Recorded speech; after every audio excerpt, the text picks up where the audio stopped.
तो सर कोई अभी कोई प्रेस स्टेटमेंट जारी होगा क्या? क्या कहा जाएगा उसमें? जी, हम लोग आज ही फाइमा की तरफ से प्रेस रिलीज जारी करेंगे और उसमें हम इस बात को रेखांकित करेंगे कि ये जो पूरा सिस्टम है, जिस वजह से ये दिक्कतें आ रही हैं, उसको कैसे सुधारा जाए और सिर्फ डॉक्टर पे जो स्केपगोट बनाया जा रहा है, उनको तुरंत रिहा किया जाए। उन्होंने किसी कोई सिग्नल तोड़ता है तो उस पर फांसी की सज़ा नहीं होती है। उन्होंने कोई ऐसा कार्य नहीं किया है जो कि उनको जेल में बंद कर दिया जाए। उस तरह से तो फिर दवाई बेचने वाले से लेकर के माता पिता ने जो दवाई दिया है, उन सभी लोगों को जेल में बंद कर देना चाहिए। ये कहीं से भी सेंसिबल नहीं है।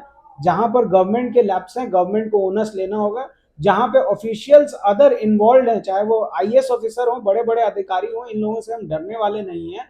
ये चाह रहे हैं कि एक डॉक्टर को बलि का बकरा बना करके हम आगे कर दें कि इन्होंने लिखा क्यों। अरे भाई, आपका एक सरकारी डॉक्टर है, आपने उसको अवेयर क्यों नहीं कराया? आपके क्या अस्पताल में चारों तरफ ये लिखा हुआ है, बैनर्स लगे हुए हैं कि ये दवाइयाँ की कॉम्बिनेशन नहीं देनी है?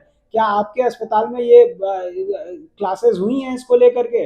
मेडिकल एजुकेशन की, कंटिन्यूड मेडिकल लर्निंग की क्या प्रोटोकॉल्स आपने मेंटेन करी? आप 2023 में ऐसे रोज 10,000 नोटिफिकेशन गवर्नमेंट निकालती है, क्या एक एक पढ़ता रहेगा? एटलीस्ट गवर्नमेंट की जो रिस्पॉन्सिबिलिटी है, ऑफिशियल्स की जो रिस्पॉन्सिबिलिटी है, उनको उसमें खड़ा उतरना होगा